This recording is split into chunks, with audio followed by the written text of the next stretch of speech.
Back when I was in first year, I was sitting in math class, third last period of the day, double art, or DT, or some piss easy class to finish a nice warm March day. About 15 minutes into the class, we hear a loud bang. We were jolted out of our math-induced comas by this sound. The classroom was situated at the top of this old staircase, which amplified the sound, which also happened to have emanated from just off the bottom of the staircase in an adjacent hallway. The teacher told us to stay in our seats and walk to the next class to find out what that Craig was with aforementioned bang. It was then announced over the intercom that all students were to remain in their class for the rest of the day. About 90 minutes or so go on, and we spent the rest of the day up there doing our homework and speculating what that sound had been. When the end of the day came, we were escorted to the buses. Usually we would walk down unattended on a long detour around the school, whereas we could normally have made the journey in 30 seconds. This one took 2 minutes. The first sign of trouble was seeing 3 marked police cars at the edge by the bus route. Second sign was seeing 2 officers with MP5 submachine guns standing by the main student entrance. The third and final and most damning sign of trouble was the fact that of the 4 large pane glass windows to some of the front-facing classes, 2 had been shattered completely. On the bus home, further speculation suggested it had been a bomb. Others said it was a massive firework of some kind. Some of my friends had been closer to the source of the explosion and said one of the teachers had a breakdown later on. The next day, the windows had been repaired, but an area of the school was still damaged. There had been lockers beside a small set of stairs and double doors in front of the steps. The doors were splintered and the lockers no longer there. It eventually emerged that the source of the explosion had been quite a large firework, which the school seniors had fashioned a time-delayed fuse somehow, using cigarettes or something that allowed them to detonate it when there would be no one in the vicinity. I had actually forgotten about this incident until I saw the title of this thread, and all the memories flooded back there now. You never know what someone is genuinely capable of. You can think you know someone so intimately, yet when the time comes for their true nature to be revealed, you encounter something far more disturbing. Back in high school, I dated this guy named Adam. Adam was your star athlete and typical jock, only he was pretty good academically. He came from a nice background, and I honestly believed he was a genuinely nice person, or so he was. One day, unexpectedly, Adam's mother passed away in a car accident. This caused him to begin abusing drugs and alcohol. He was no longer the Adam everyone knew, nor the guy I fell in love with. That person died alongside his mother. Moving on, me and Adam eventually broke up, which is a few days before this story's incident. I had a best friend at the time, who we will call Abby. Abby had been on the cheerleading team and was a bright, beautiful redhead. She wasn't cocky, but was one of the most down-to-earth friends I ever met. Days leading up to the incident, she and I spoke about the breakup. She was so supportive, and instead of blasting Adam, felt sorry for him and believed he needed time to heal. She consoled me for those next couple days, and I myself began to also question my decision on Adam, right up until a day before this story's events. Adam then began blowing up my phone with texts and calls, and when I answered, he sounded clearly like he was on something. It was disturbing, to say the least. His tone scared me as he demanded we get back together.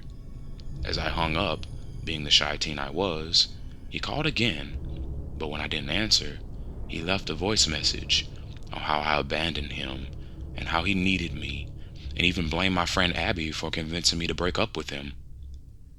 As his life was now ruined, he vowed he'd ruin everyone else's. I didn't understand at the time the full gravity of those words until the day it all hit the fan.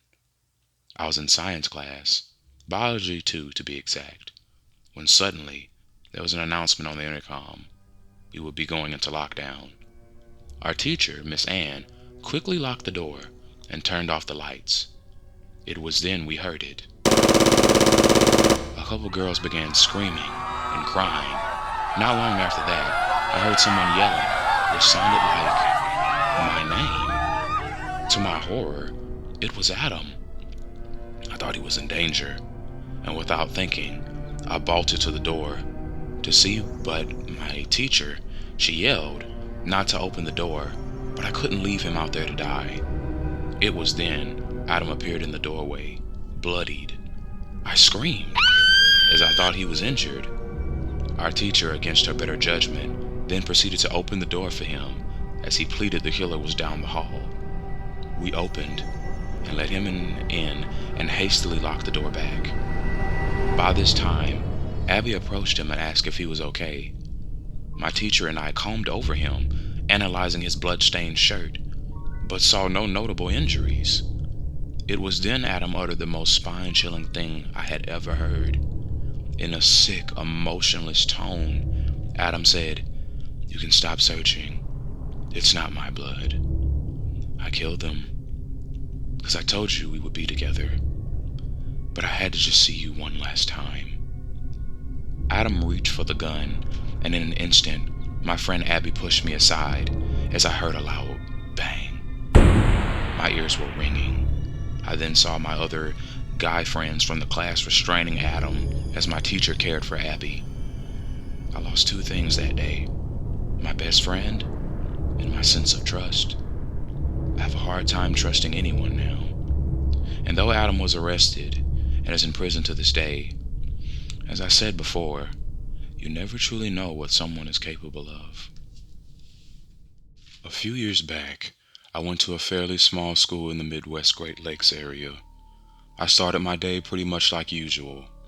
I went to the cafeteria and got a muffin, unknowingly walking right by the table of the shooting. I was running a bit late, so the bell had rung a while before I even left the cafeteria. I made it about halfway to my class when I hear a couple loud pops and some screams and stuff. I headed back towards the cafeteria thinking someone had set off a firecracker. I made it pretty close before I noticed that people were still running and screaming. I was in a hallway that formed a T-section with the hallway that led to the cafeteria. I was maybe 20 feet away when I saw a kid I knew go running past the end of the hall, chased by the gunman. He got shot, got up, and kept running. The gunman shot again, a couple times. By then, I was sprinting back to my AP history class. The kid I saw survived, but he'll never walk again, and it's been years. 3 other kids died, most from execution-style gunshots to the back of the head. I later learned that I had walked by the table about a minute before. Anyway, I made it back to my classroom just as the PA system announced the lockdown. I told the teacher what happened. He was an ex-Marine, non-combat, but he was still a solid 6'8" dude. He stood up, went into a wall locker, and pulled out a baseball bat. He then told us to get in the corner and stood by the door. The teachers were honestly amazing that day. In addition to my story, one of the other teachers likely saved the running kid's life. We'll call him W from now on. W had kept running all the way until he got outside this teacher's room. We'll call the teacher S.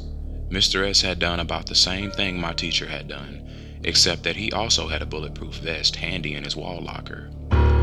He put it on, unlocked his now locked door, and pulled W into his room. He locked the door behind him.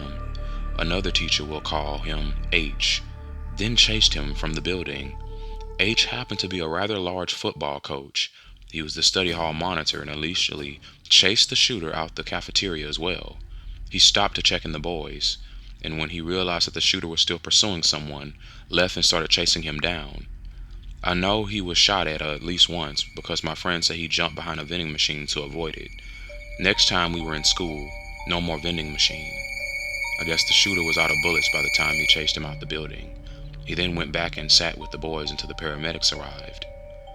I'll never be able to express my gratitude for what he did for my friends that day. Even though they were probably already gone, just the fact that he was there is nice to know. It was just so surreal. One minute it was all screaming, the next I was just sitting there. I normally sat at 8:15 or so. I threw up a couple hours later when I got home, after the adrenaline wore off. Since then, I've had problems with both opiates and sleep aids, though I managed to kick both of those habits before college. I still have flashbacks from time to time, and some nightmares, but at least I can sleep. It only gets bad around the anniversary, and sometimes when I see other shootings on the news, it's just a very rough time for me.